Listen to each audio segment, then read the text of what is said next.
सभी प्यारे दोस्तों को नमस्कार। साथियों, कैसे हैं आप सभी लोग? उम्मीद करते हैं बहुत ही अच्छे होंगे, अपनी तैयारी में लगे होंगे। आज हम एसएससीडी मिनी मॉक जो है मैथ का 1 फरवरी 2025 वाला सॉल्व कर लेंगे। इससे पहले जितने भी मिनी मॉक आए हुए हैं सबकी प्लेलिस्ट बना दी गई है।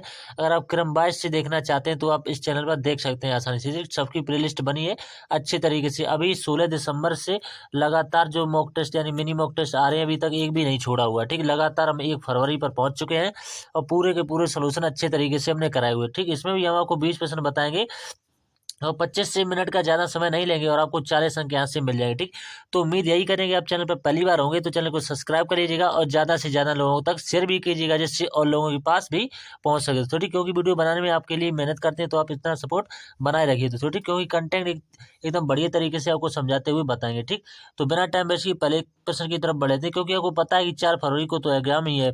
इसके बाद केवल एक और मिनी मॉक आएगा। वो कब आएगा? देखो, आज 1 तारीख को, ये तो 2 को तो उसका आएगा रीजनिंग का, यानी 3 तारीख को आपको देखने को मिलेगा। किसको?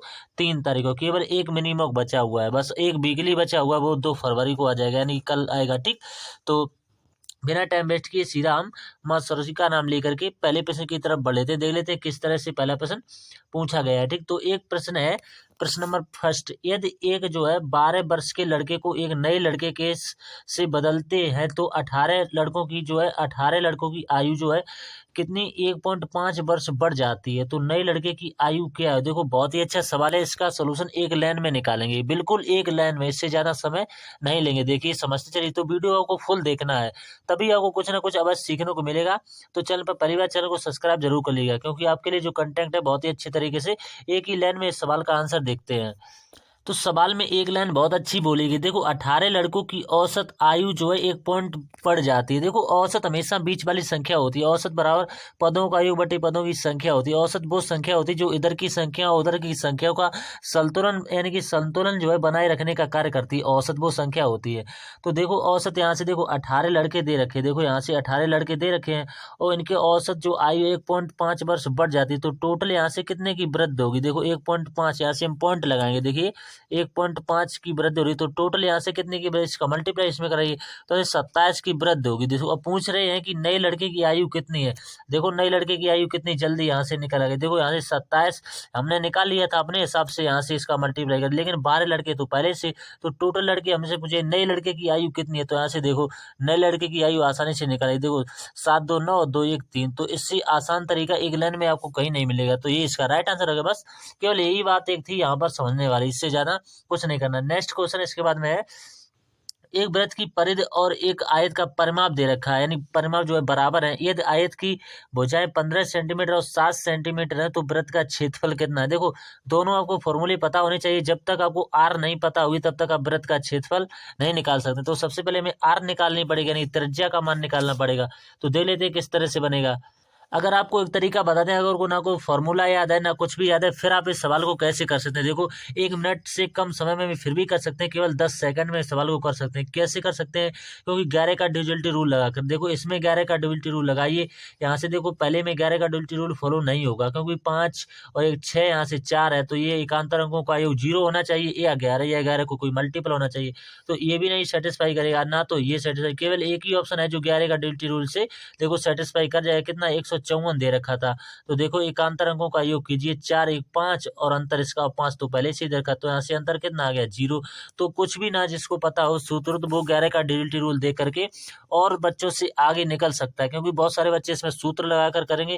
क्योंकि एग्जामिनर जो है आपसे ये नहीं पूछने आएगा कि आपने सूत्र से किया है, आपने तुक्का मारा है, किससे किया है। तो उसको तो आंसर राइट चाहिए। तो थोड़ी तो देख लेते हैं किस तरह से बनेगा। एक वृत्त की परिधि और एक परिमाप। देखो, वृत्त की परिधि क्या होता है? वृत्त की परिधि जो होती है 2 पाई आर होती है, 2 पाई आर। ठीक, और यहाँ से है, और आयत का परिमाप क्या होता है? 2 कोष्टक का एल प्लस का बी होता है। सभी को पता होगा। यहाँ से हम देखो तरीका भी आपको बता देते हैं। तो यहाँ से देखो, 2 इंटू पाई की वैल्यू कितनी होती है? 22/7 होती है। तो हमें यहाँ से आर की वैल्यू निकालनी पड़ेगी, क्योंकि आर की वैल्यू जब तक हमें नहीं पता होगी तब तक जो है हम वृत्त का क्षेत्रफल नहीं पता कर सकते। ठीक, तो यहाँ से 2। अब देखो, एल और बी हमें दे रखी है 15, और यहाँ से कितनी दे रखी है? 7 दे रखी है। तो यहाँ से सभी को जोड़िएगा। 15 यहाँ से देखो, एल की कितनी है? 15 और बी की कितनी है? 7। तो जोड़ देंगे, यहाँ से कितना आ जाएगा? यहाँ से जोड़िएगा तो 22 आ जाएगा। जाएगा, ठीक 22। अब आपको क्या करना है, 2 से तो 2 कट जाएगा, 22 से 22 कट जाएगा, तो आर बराबर क्या बचा, केवल आज 7 ही तो बचा। तो आर की वैल्यू जो निकल के आएगी वो 7 निकल के आएगी। अब देखो वृत्त का क्षेत्रफल क्या होता है, पाई आर स्क्वायर एच होता है, तो इसी में वैल्यू पुट कर देनी है। तो देखो वृत्त का क्षेत्रफल जो होता है वो पाई आर स्क्वायर होता है, ठीक पाई आर स्क्वायर। तो पाई की वैल्यू कितनी है 22, तो 22 लिखेंगे, यानी 22/7। आर की वैल्यू कितनी है 7 इंटू का 7, तो एक 7 से 7 खत्म। अब 22 की 7 में मल्टीप्लाई कराइएगा, तो यहाँ से कितना 154 आ जाएगा। तो यही इसका राइट आंसर। चाहे आप इस तरीके से कर ले, चाहे आप सीधा मल्टीपल लगाकर भी चेक कर सकते हैं, ठीक तो दोनों तरीके से सवाल बन जाएगा। तो नेक्स्ट क्वेश्चन है, इसके बाद देख लेते हैं क्वेश्चन नंबर जो है तीसरा किस तरह से बने। ए लंबवृत्तीय बेलन की ऊंचाई जो दे रखी है कितनी 12 सेंटीमीटर, यदि इसके आधार की त्रिज्या जो है 21 सेंटीमीटर है, तो बेलन का बकपष्टीय क्षेत्रफल ज्ञात कीजिए। देखो इसमें भी आप क्या करेंगे, जो फॉर्मूला होता है बेलन का बकपष्टीय क्षेत्रफल उसमें भी पाई जाता है, इसमें भी आप 11 का ड्यूलिटी रूल लगा सकते हैं, बहुत अच्छे से आंसर आएगा। देखो 11 का ड्यूलिटी रूल लगाएंगे तो आपका आंसर बन जाएगा। देखो इसमें भी 11 का ड्यूलिटी रूल फॉलो करेगा, एकांतर अंकों का योग कीजिएगा। इसमें देखो 4 और यहाँ पर 1 दे रखा है, तो 5, 5 के बाद यहाँ तो एकांतर अंक नहीं होगा, तो ये वाला भी नहीं होगा, ना तो ये होगा ना ये होगा, केवल ऑप्शन नंबर बी इसमें भी आंसर होगा। तो देख लेते हैं ऑप्शन नंबर बी किस तरह से आंसर होगा। देखो 1 दे रखा है, 5 दे रखा है, 8 दे रखा है और 4, ये तो हम आपको डिविजिबिलिटी रूल से बता रहे हैं, लेकिन इसका आंसर तरीके से भी बताएंगे। यहाँ से जोड़िएगा 8 है, यहाँ से कितना आ जाएगा 9, इसको जोड़िएगा 8 यानी 5 और 4 कितना आ जाएगा 9, इनका अंतर कीजिएगा तो 0 होगा। तो 101% यही राइट आंसर होगा, चाहे आप करके दे। अब देखो तरीके से किस तरह से बनता है, तरीका भी देख लीजिए इसका, केवल फॉर्मूले पर बनेगा। बेलन का बकपष्टीय क्षेत्रफल का फॉर्मूला होता है क्या, 2 यहाँ से लिखेंगे 2 पाई आर एच होता है, तो 2 पाई आर एच लिख लें बस।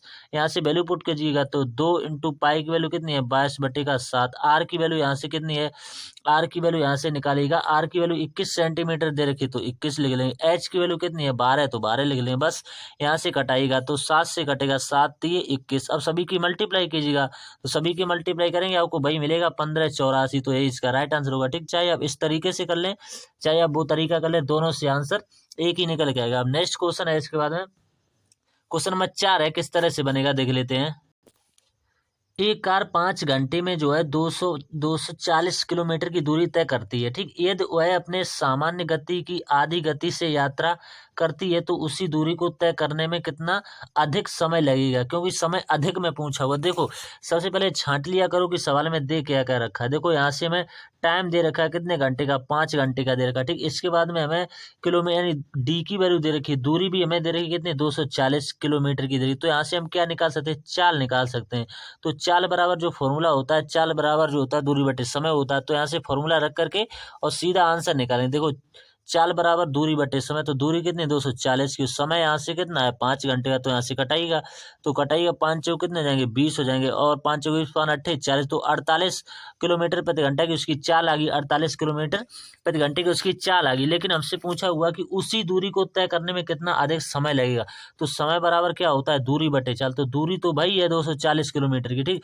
लेकिन जो चाल आपने निकाली थी इसकी आधी चाल करें इस सवाल में, कोई अपने मन से नहीं, यहाँ से देखिए आधी चाल, तो इसका आधा कर दीजिए, कितना हो जाएगा यहाँ से 24 हो जाएगा। तो 24 से ये कितनी बार कट जाएगा 10 बार कटेगा, तो 10 आपका राइट आंसर नहीं होगा, क्योंकि ऑप्शन में दे रखा होगा। बहुत सारे बच्चे यहाँ पर जल्दबाजी में गलत आंसर लगा सकते हैं, क्योंकि ऑप्शन में भी दे रखा है, लेकिन पूछ रहे हैं कि उसी दूरी को तय करने में कितना अधिक समय लगेगा। देखो पहले यहाँ से समय अधिक, यहाँ से पहले 5 घंटे लग रहे थे, यहाँ पर सवाल में देखिए जो सवाल पहले पढ़िएगा, तो यहाँ से 5 घंटे दे रखे थे, यहाँ पर पढ़िएगा देखो 5 घंटे दे रखे थे, लेकिन यहाँ पर तो 10 घंटे लग रहे हैं, तो कितना अधिक समय लग रहा है, यही तो सवाल में पूछा। तो 5 घंटे अधिक लग रहे हैं, 5 घंटे, जो कि किस ऑप्शन में दे रखा है, ऑप्शन नंबर बी में, यही इसका राइट आंसर होगा, ठीक।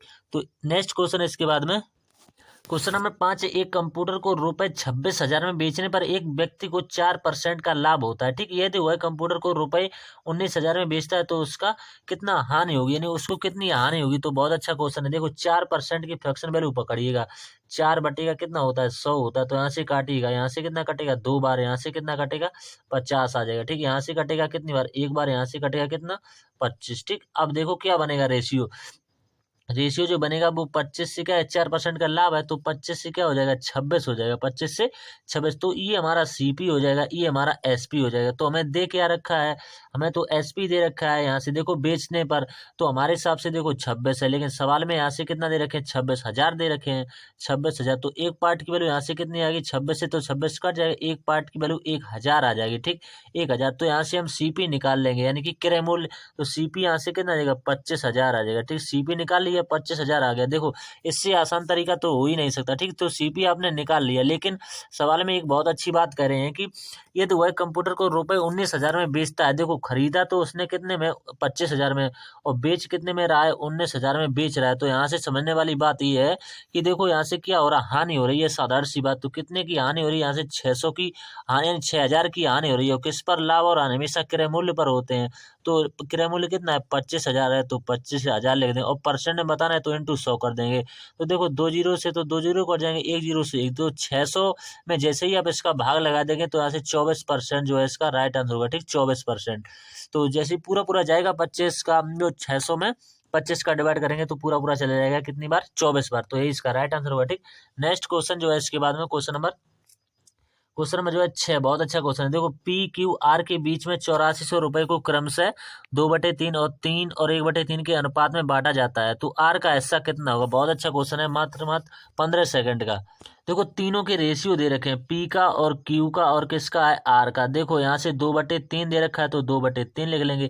यहाँ से 3 दे रखा है, इसके नीचे कुछ नहीं है तो इसके नीचे 1 होगा। यहाँ से 1/3 दे रखा है। अब देखो हमें ये बट्टे का फॉर्म खत्म करने के लिए इनका एलसीएम लेना पड़ेगा। तो इनका एलसीएम 3 होता है, 3 से यहाँ पर भी मल्टीप्लाई, 3 से यहाँ पर भी मल्टीप्लाई, 3 से यहाँ पर भी, यहाँ से 3 से 3 कट जाएगा, यहाँ पर 3 से 3 कट जाएगा। तो रेशियो क्या बनेगा, 2 रेशियो का 9 रेशियो का, और यहाँ से 1 बचा तो ये रेशियो बनेगा। तो हमारे हिसाब से जो उनके बीच का कितना है, यहाँ से पी क्यू और आर के बीच 8400 रुपए को, तो हमारे हिसाब से कितना है, जोड़िएगा ये सबका अंकों का योग कीजिएगा, अनुपाती योग 9 1 10 तो 12। तो 12 पार्ट की वैल्यू किसके बराबर में दी गई है, 8400 के बराबर में दी गई। तो एक पार्ट की वैल्यू किसके बराबर में हो जाएगी, 12 सत्ते 84, यानी कि 700 के बारे में यानी बराबर हो जाएगी। तो हमसे पूछो आर का हिस्सा। तो देखो पी के सामने यहाँ पर कितना है, जो रेशियो पी के सामने यहाँ पर है 2, क्यू के सामने पर यहाँ पर है कितना 9 है, और आर के सामने यहाँ पर कितना, एक पार्ट की वैल्यू पूछी है।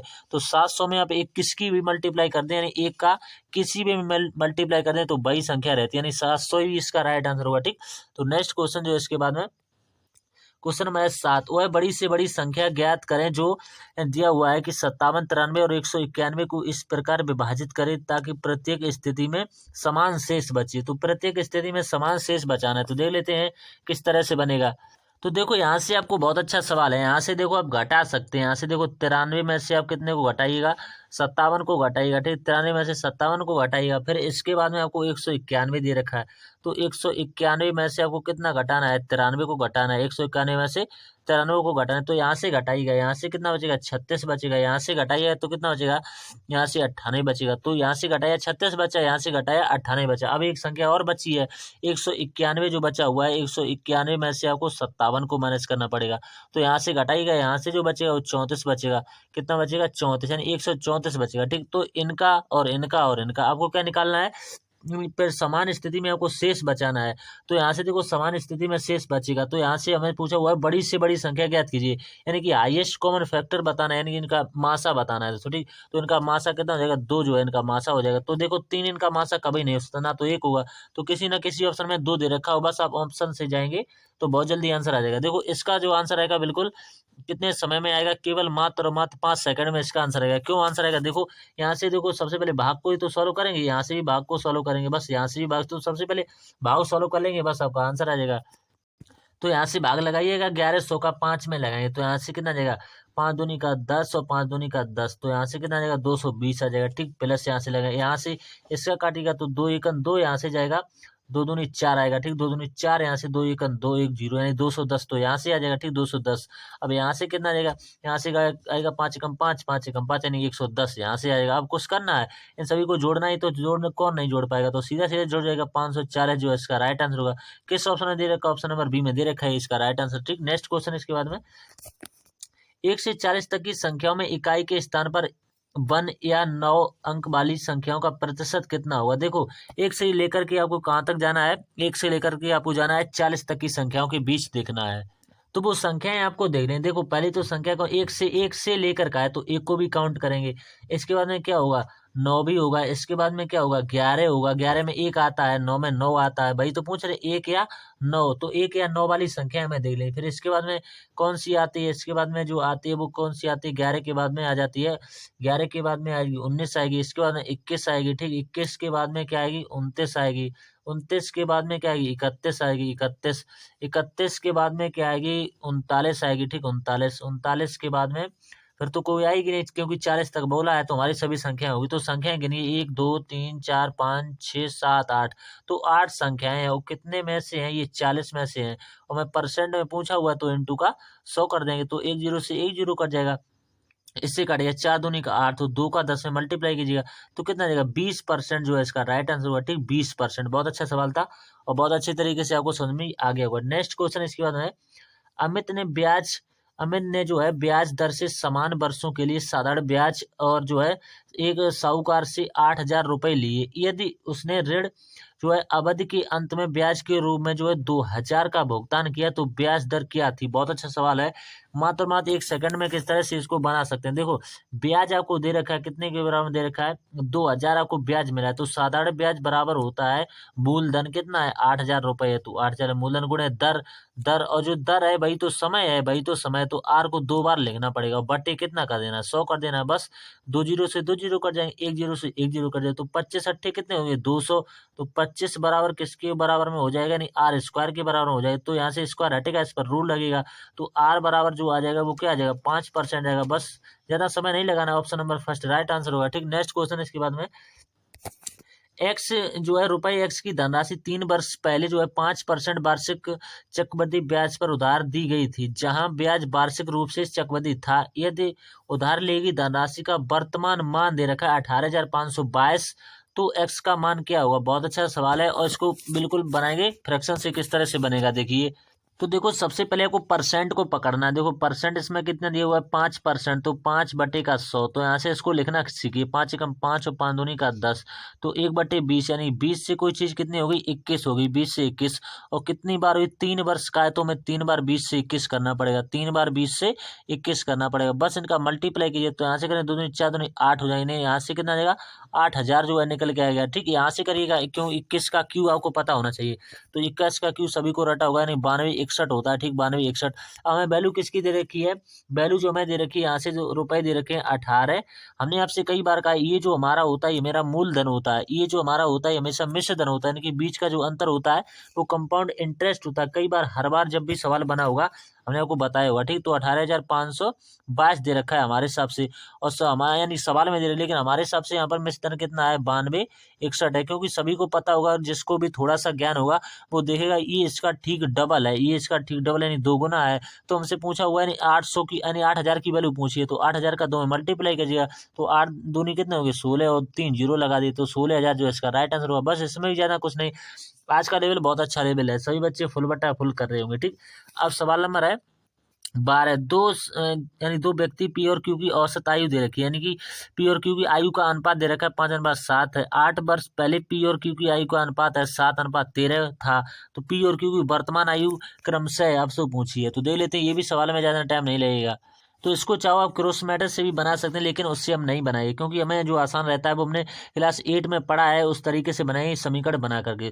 तो पी और क्यू दे रखे, तो पी यहाँ से दे रखा है और क्यू दे रखा है। ठीक, पी और क्यू, तो रेशियो क्या है, 5:7 है। तो ये कोई वास्तविक संख्या नहीं होती, आप चाहें तो इसमें एक्स लगा सकते हैं, तो बहुत आसान रहता है सवाल सॉल्व करने। तो देखो 5x यहाँ से लिखेंगे और बट्टे का 7x लिख लेंगे। ठीक, अब कह रहे हैं कि 8 वर्ष पहले, तो माइनस लगाएंगे, 8 अगर बाद कहते तो हम यहाँ से जोड़ देते, तो बराबर, फिर रेशियो कितना हो जाता है, 7 रेशियो का 13 हो जाता है। तो यहाँ से x की वैल्यू फाइंड आउट करिए, तो 13 पंचे कितना 65, तो 13 पंचे 65, x बराबर हो जाएंगे 13 8 104 हो जाएंगे। ठीक, 13 यहाँ से एक ही बार लगेगा, तो यहाँ से थोड़ा सा चिन्ह हमने डबल लगाया, तो 13 पंचे 65x और माइनस 13 8 104 हो जाएंगे, तो 104 लिख लेंगे। अब बराबर लगाएगा, यहाँ से 7 का गुणा 7 में कीजिएगा, तो 7 7 49 और माइनस का 7 8 56, तो 56 लिख देंगे। यहाँ से x होगा 49 के साथ में। अब देखो 65x में से 49x को घटाइएगा, तो यहाँ से घटा लेंगे आसानी से। तो यहाँ से क्या बचा 16x बचेगा, ठीक। तो 16x के और यहाँ से 104 दे रखा है, यहाँ से 56 दे रखा है, तो 104 में से आपको 56 को भी घटाना पड़ेगा, तो यहाँ से कितना बचेगा 48 बचेगा, 48। तो 16 3 48 है, तो x की वैल्यू हमारे हिसाब से निकल आई है कि 3, तो x वैल्यू 3 आ गई। हमसे क्रम से इनकी आयु पूछी है, तो यहाँ से रखिएगा 5 3 15, तो इसकी आ जाएगी, और यहाँ पर रखिएगा 7 3 21 इसकी आ गई। तो 15 और 21 जिस ऑप्शन में दी होगी भाई आपका राइट आंसर, तो 15 और 21 ऑप्शन नंबर बी में दे रखी है इसका राइट आंसर, ठीक 15 और 21। अब नेक्स्ट क्वेश्चन इसके बाद में क्वेश्चन नंबर है 13। एक समचतुर्भुज का क्षेत्रफल दे रखा है आपको 175 सेंटीमीटर, एक विकर्ण की लंबाई 25 सेंटीमीटर, तो दूसरी विकर्ण की लंबाई पूछ। देखो समचतुर्भुज का क्षेत्रफल का एक बहुत अच्छा फॉर्मूला होता है, नहीं क्षेत्रफल बराबर समचतुर्भुज का क्षेत्रफल बराबर यानी 1/2, 1/2 इंटू, देखो विकर्ण यहाँ से दे रखा है, पहला विकर्ण हम मान सकते हैं D1 और दूसरा विकर्ण मान सकते हैं हम D2 मान सकते हैं। तो हमें D1 की वैल्यू दे रखी है, तो यहाँ से हम D1 को हटाएंगे और सीधा इसकी जगह पर हम क्या लिखेंगे 25 लिख देंगे। तो यहाँ से सीधा हम इंटू लगाएंगे और 25 लिखेंगे, और इंटू में D2 की वैल्यू बतानी है। दूसरा विकर्ण हमसे पूछा हुआ, अब इससे काटेगा 25 से, ये पूरा पूरा कटेगा, कितनी बार 7 बार कटेगा, तो यहाँ से 2 का 7 है मल्टीप्लाई हो जाएगा, तो यहाँ से D2 की जो वैल्यू निकल के आ गई वो 7 दूनी 14 निकल गई। तो 14 जो है इसका राइट आंसर होगा। तो ना तो 10 होगा ना 12 होगा, तो 14 जिस ऑप्शन में दे रखा होगा भाई आपका राइट आंसर होगा, ठीक। अब नेक्स्ट क्वेश्चन है इसके बाद में, चार संख्याओं में से प्रथम 3 संख्याओं का औसत 24 है, ठीक 24 है, और जो है अंतिम 3 संख्याओं का औसत है 29 है। यदि अंतिम संख्या 33 है तो प्रथम संख्या ज्ञात कीजिए। तो इसमें भी ज्यादा कुछ नहीं करना है। देखो 3 संख्याओं का जो औसत है वो कितना है 24 है, तो उनका योग कितना हो जाएगा, यहाँ से कितना हो जाएगा 72 हो जाएगा, ठीक। फिर कह रहे हैं कि अंतिम 3 संख्याओं का औसत, अंतिम 3 संख्याओं का औसत कितना है 29, तो इनका योग कीजिएगा, इनका योग जो हो जाएगा कितना हो जाएगा गुणा कीजिएगा, यहाँ से करेंगे तो कितना आ जाएगा 87 आ जाएगा। अब देखो यहाँ से हमें घटाना पड़ेगा, 87 में से आपको 27 को यानी 72 को माइनस करना पड़ेगा, तो 87 में से 72 को माइनस कीजिएगा, तो यहाँ से घटाइए कितना बचेगा 5 बचेगा, यहाँ से घटाइए 1 बचेगा। फिर कह रहे हैं कि अंतिम संख्या 33 है, तो अंतिम संख्या अगर आप 33 मानेंगे तो यहाँ से 33 में से 15 को घटाइएगा, तो यहाँ से घटाइए कितना बचेगा 13 में से 5 को घटाइए 8 बचेगा, यहाँ से बचेगा 2, 2 में से 1 जाएगा 1, तो 18 जो है इसका राइट आंसर, यानी प्रथम संख्या कौन सी है 18 है प्रथम संख्या, ठीक। तो उम्मीद करते हैं समझ में आ गया होगा। इसके बाद है क्वेश्चन नंबर 15। पी क्यू और आर एक कार्य को, देखो पी दे रखा है, क्यू दे रखा है और आर दे रखा है, ये सभी मिलकर के कितने दिन लेते हैं 38 दिन ले सकते हैं, ठीक लेते हैं। इसके बाद क्यू और आर दे रखा है, क्यू और आर ये दोनों मिलकर के 76 दिन लेते हैं, तो दोनों का एलसीएम टोटल वर्ग होगा, तो 76 इनका एलसीएम होगा, तो 76 एकम 76 और 38 दोनों कितने हो जाएंगे 76। तो देखो हमसे पूछा हुआ दिनों की संख्या ज्ञात कीजिए जिसमें पी समान कार्य को पूरा करेगा। देखो हमें पी की क्षमता निकालें, देखो टोटल कार्य कितना है, टोटल कार्य तो 76 है, हमें पी की क्षमता से डिवाइड करना है तो हमें दिनों की संख्या पता चल जाएगी, ठीक। तो देखो तीनों की तो क्षमता कितनी है 2 दे रखी है, उसमें से क्यू और आर की, देखो क्यू और आर की कितनी है 1 है, तो देखो दोनों की यानी तीनों की कितनी है 2 है, और क्यू और आर की इसमें से 1 है, तो 2 में से 1 को घटाइएगा तो 1 ही तो बचेगा, तो 1 से डिवाइड करेंगे, तो पी जो है कितने दिन लेगा, दिनों की संख्या क्या होगी 76, इसका राइट आंसर होगा, ठीक। उम्मीद करते हैं समझ में आया होगा। नेक्स्ट क्वेश्चन है इसके बाद में, राजधानी ट्रेन एक विशेष दूरी डी के लिए 75 किलोमीटर प्रति घंटा की नियत चाल से एक सीधी रेखा में यात्रा करती है, और फिर 2D यहाँ से लिखा हुआ, ठीक 2D के बराबर दूसरी दूरी के लिए 100 किलोमीटर प्रति घंटा की चाल नियत से पहले वाली दिशा में ही यात्रा करती है, ठीक। पूरी यात्रा के दौरान ट्रेन की औसत चाल ज्ञात की, तो औसत चाल बराबर फॉर्मूला होता है कुल दूरी बटे कुल समय, तो औसत चाल बराबर आप फॉर्मूला लगा देंगे बस आपका आंसर निकलेगा। तो देखिए लगाइएगा, तो यहाँ से डी और 2D टोटल आपको दूरी दे रखी है, ठीक। तो कुल दूरी देखो यहाँ पर एक तो डी दे रखी है, यहाँ पर कितने दे रखी है 2D दे रखी है, तो कुल दूरी जो 3D आप नहीं मान सकते, देखो हम के लिए स्टेप बढ़ा देते हैं, यहाँ से डी और प्लस का D2, तो यहाँ से D2 लिख देंगे, ठीक। या 2D लिख सकते तो कोई बात नहीं है, तो देखो यहाँ से हम 2D ही लिख देते हैं, ठीक। यहाँ से लिखेंगे 2D, तो ये हमारी दूरी कुल निकल के आ गई। अब देखो औसत चाल बराबर होता है कुल दूरी बटे कुल समय, अब समय कैसे निकले, समय बराबर होता है दूरी बटे चाल, तो दूरी यहाँ से कितनी है D है पहले, तो चाल कितनी है पहले 75 की है, तो 75 किलोमीटर प्रति घंटा प्लस लगाएंगे यहाँ से, ठीक। तो समय यहाँ से हम निकाल रहे हैं, ठीक, समय बराबर दूरी बटे चाल, तो समय यहाँ से फिर कितना दे रखा है, इसके बाद 2D दे रखा है, समय दूरी बटे चाल, इसके बाद कितनी दे रखी है 100 किलोमीटर प्रति घंटा की दे रखी, बस इसी को सॉल्व करना है बस आपका आंसर में। तो ऊपर जोड़िए कितना आ जाएगा, ऊपर जोड़ेंगे डी और 2D में जोड़ेंगे तो 3D हो जाएगा, ठीक 3D, तो 3D जो हो जाएगा, और नीचे आप लासा लेकर भी सॉल्व कर सकते हैं, ठीक, नीचे आप लासा लेकर भी सॉल्व कर सकते हैं। तो यहाँ से एलसीएम लेगा तो यहाँ से कितना आ जाएगा, यहाँ से आ जाएगा 4D, तो 4D यहाँ से आ जाएगा प्लस का 6D आ जाएगा, ठीक, यानी कि 6 और D आ जाएगा, ठीक, और बटे का कितना आ जाएगा 300 आएगा, बटे का 300 आएगा। अब यहाँ से देखो किस तरह से सोल्व किया जाता है, एक स्टेप में बहुत अच्छे से सोल्व हो जाएगा। तो यहाँ से देखो सोल्व हो जाएगा 30 और ये जो है 300 ऊपर पहुंच जाएगा, तो 30 इंटू का 300 हो जाएगा और बट्टे का 6 और 4 10 डी हो जाएंगे, तो 10 10 और डी यहाँ से लिखेंगे, ठीक डी। अब यहाँ से आपको क्या करना है, जीरो से जीरो आप कटा सकते हैं तो आपको आंसर मिल जाएगा। तो जीरो से जीरो कटाइएगा तो देखिए किस तरह से मिल जाएगा। देखो जीरो से तो जीरो कट जाएगा, तो 30 कितने जाएगा, 30 हो जाएगा 90।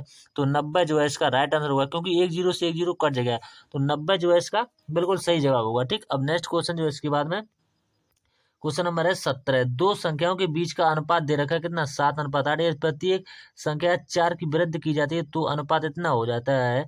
तो संख्याओं के बीच अंतर ज्ञात कीजिए। देखो संख्याएं आपको क्या है, 7x और क्या है 8x है, ये संख्याएं हैं, ठीक। अब आपकी कोई वास्तविक संख्या नहीं होती है तो 7x और बटे का 8x, क्योंकि अनुपात है, कोई वास्तविक संख्या नहीं है। तो इसमें हम ऐड कर देंगे कितना, 4 इसमें जोड़ देते हैं, 4 इसमें। अब वही सवाल बन जाता है जो हमारा अभी पहले हम सॉल्व करके आए। तो यहाँ से कैंची का मल्टीप्लाई कीजिए, तो 10 सत्ते यहाँ से कितना आएगा 70, दिख 10 सत्ते 70 और प्लस का कितना है 10 चौक 40 है, और बराबर लगाएंगे। फिर हम इसमें करेंगे 9, यानी कि 9 8 72 हो जाएंगे, ठीक। 9 8 72 और प्लस का कितना होगा 9 चौक 36 हो जाएगा। बस यहाँ से घटाइएगा, तो यहाँ से 72 में से 70 जाएंगे कितना 2x बचेगा, तो 2x की वैल्यू यहाँ से घटाइएगा, यहाँ से घटाइए तो कितना बचेगा 4 बचेगा, तो 2 से ये 2 कट जाएगा, तो x की वैल्यू किसके बराबर में आ गई 2 निकल के आ जाएगी। हमसे पूछा हुआ कि संख्याओं के बीच का अंतर, तो 8 और 7 में कितने का अंतर, 1 का अंतर है, तो 2 में चाहे 1 की मल्टीप्लाई करें तो वही रहेगा, तो 2 जो है इसका राइट आंसर होगा, ठीक। तो उम्मीद करते हैं उसमें आ गया होगा। नेक्स्ट क्वेश्चन है इसके बाद में क्वेश्चन नंबर 18 है। एक दुकानदार को जो है रुपए दे रखे कितने, 120 प्रति केजी और रुपए 130 प्रति केजी मूल्य की चाय की दो किस्मों को किस अनुपात में मिलाना चाहिए ताकि मिश्रण जो है रुपए 136.40 केजी पर बेचने पर 10% का लाभ होगा। तो मेन बात यहीं पर समझने वाली है, ये सवाल हर मिनी मॉक में बनता है, हम आपको कई बार समझाते हुए आए। तो इसमें जिसने ये सवाल समझ लिया, यहाँ से जो कन्वर्ट करना सीख लेगा वो एलिगेशन लगा लेगा, यहाँ से जिसने नहीं समझ पाएगा वो एलिगेशन नहीं लगा पाएगा। तो 136.40 केजी पर बेचने पर उसे 10% का लाभ होगा, तो 10% का इसका लाभ निकालेगा, तो यहाँ से बट्टे का ऊपर 100 करेंगे, यानी इंटू का 100 बट्टे का कितना 110, तो 110 ले लेंगे, ठीक। अब यहाँ से दशमलव हटेगा तो 2 जीरो आ जाएंगे, ठीक, 2 जीरो, तो 100 से 100 कट जाएगा, 1 जीरो से 1 जीरो, बस अब बचा का 11 का, इसमें डिवाइड भी तो करना है, तो 11 एकन 11 काटेगा, 11 एकन 11, 11 दूनी का 22 और 11 चौक 44, तो 126 यानी 124 आ गया। तो 124 वो संख्या आ गई जो हमें बीच में लिखनी पड़ेगी, क्योंकि इसके बिना हम एलिगेशन नहीं लगा पाते हैं। तो यहाँ से देखो हम आसानी से एलिगेशन पर किस तरह से बनाएंगे, बहुत अच्छे से समझते हुए चलिए। एक तरफ लिखेंगे 120 लिखेंगे, ठीक, 120 सवाल में ही दे रखा है, एक तरफ 130 लेंगे और जो हमने निकाल लिया ओवरऑल उसको 124। देखो एलिगेशन कब लगता है, जो बीच वाली संख्या होती है एक तो इससे बड़ी होनी चाहिए, एक इससे छोटी होनी चाहिए, तभी एलिगेशन सेटिस्फाई करेगा, अन्यथा एलिगेशन सेटिस्फाई नहीं करेगा। अब यहाँ से घटाइएगा, यहाँ से घटाइए कितना 6 बचेगा, यहाँ से घटाइए कितना 4 बचेगा, तो 2 से घटे 2 दूनी 4 और 2 तीन 6, तो रेशियो क्या बनेगा 3:2 बनेगा, तो यही इसका राइट आंसर होगा, ठीक। तो उम्मीद करते हैं उस में आ गया। बस इसमें केवल यही बात थी समझने वाली, अगर ये जिसने बना लिया होगा बहुत तो आंसर निकाल लेगा। नेक्स्ट क्वेश्चन इसके बाद में है क्वेश्चन नंबर 19। इसमें आपको वैल्यू निकालनी है, बस इसमें कुछ नहीं करना है। तो देखो यहाँ से एक ही स्टेप में किस तरह, देखो सबसे पहले इसको सॉल्व किया जाता है ऑफ वाले को। तो यहाँ से 10 और 11/2 इसको लिख सकते हैं 11/2। अब इसकी यानी कि 3 का ऐसे मल्टीप्लाई होगा, तो यहाँ से तो 6 में आपको क्या करना है 11 को जोड़ना पड़ेगा।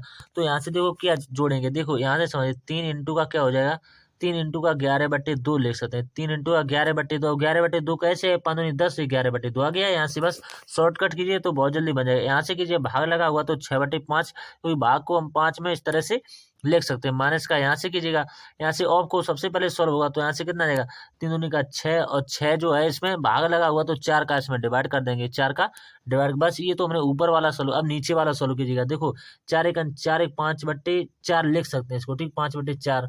तो यहाँ से लिखेंगे 1/का यहाँ से ऊपर भी सोल्व होगा तो ऊपर क्या बचेगा 12/5 इंटू का यहाँ से लगाएंगे 5 बचेगा, माइनस का 10 बटे यहाँ से क्या है माइनस का 10, देखो 3 तरह के 9 एक 10/3 होगा, ठीक, 10/3 इंटू का यहाँ से लगाइएगा 2/5 हो जाएगा। तो यहाँ से कितना आएगा 2/5, तो 5 लिख देंगे। बस इतना सॉल्व करना था, कुछ नहीं। ऊपर करिएगा, ऊपर गए 11 3 33/2 हो जाएगा। तो एक एक स्टेप अच्छे से समझते हुए चलिएगा, ठीक। 11 यानी 33/2 हो गया, इतना समझ ले। प्लस का 6/5 लिखा हुआ तो 6/5 लिख देंगे, माइनस का 3/2 लिखा हुआ तो 3/2 यहाँ से आसानी से लिख सकते हैं, ठीक। अब जो बचा वो नीचे वाले को सॉल्व करेंगे, तो नीचे वाले में सब कुछ कट जाएगा, तो क्या बचेगा 13 माइनस का 4/3 13 माइनस का 4/4 बचेगा यहाँ से। अब देखो दूसरी स्लाइड आपको ओपन करके बता देते, नहीं तो थोड़ा सा इसी स्लाइड पर आपको बताने का प्रयास करें। देखो ये आप समझिए, इस साइड समझिएगा यहाँ पर। तो ऊपर वाले को आपको सॉल्व करना, चाहे आप लासा लेकर के करें चाहे किसी तरह से करें। तो यहाँ से कितना निकलेगा 162, ठीक 162 बट्टे का यहाँ से आ जाएगा 10 और बट्टे का कितना आ जाएगा 35। तो ये लंगड़ी भिन्न एक तरीके की बन जाएगी। देख इसका गुणा इसमें, इसका गुणा इसमें कराना है बस।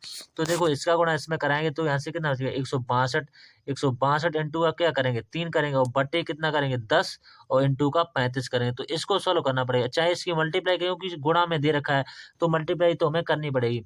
तो कितना जाएगा 243 आएगा ऊपर की मल्टीप्लाई और नीचे कितना जाएगा 175 आ जाएगा। तो 243/75 इसका राइट आंसर होगा। नेक्स्ट क्वेश्चन इसके बाद में क्वेश्चन नंबर लास्ट ही है इसके बाद में, यदि ए और बी अभाज्य संख्याएं हैं तो निम्नलिखित में से क्या ए और बी का योग नहीं हो सकता है जहां ए तथा बी भिन्न संख्याएं हैं। तो बहुत अच्छा सवाल है, इसमें थोड़ी सी कॉमन जानकारी आपको होनी चाहिए तभी इसका आंसर निकाल पाएंगे। तो सबसे पहले तो आपको अभाज्य संख्याएं पता होनी। तो अभाज्य संख्याएं कहाँ से स्टार्ट होती हैं 2 से, फिर इसके बाद में क्या आएगा 3, फिर क्या आएगा 5, 5 के बाद में 7।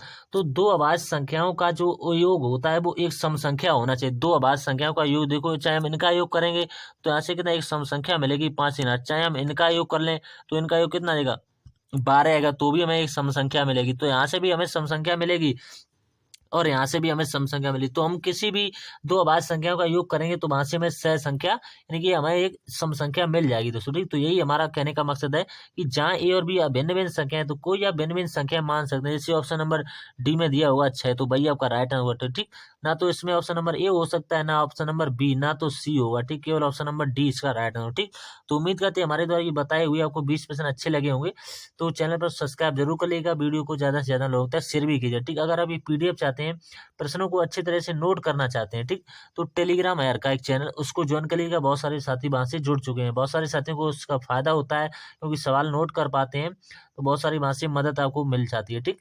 तो मिलते हैं यानी कि अब किस तारीख को आएगा, सीधा 3 फरवरी को आएगा तो 3 फरवरी को मिलते हैं। इसके बाद सभी बच्चों को अलविदा कह देंगे क्योंकि वहां से आपको आप सीधा जाएंगे 4 फरवरी को एग्जाम देने, वहां से आपको टाइम नहीं मिलेगा। फिर तो ना तो वीकली मॉक आएगा, ना तो वीकली मॉक आएगा और ना ही आपका मिनी मॉक आएगा। तो एसएससी वाले बच्चों के लिए जो हमने तैयारी कराई है आपको कि जिस भी टॉपिक में कोई भी समस्या थी तो आपको समझ में आ गया होगा। तो ज्यादा बातें ना करते हुए सभी बच्चे को धन्यवाद, ठीक। तो मिलते हैं 3 फरवरी को, तब तक के लिए धन्यवाद दोस्तों।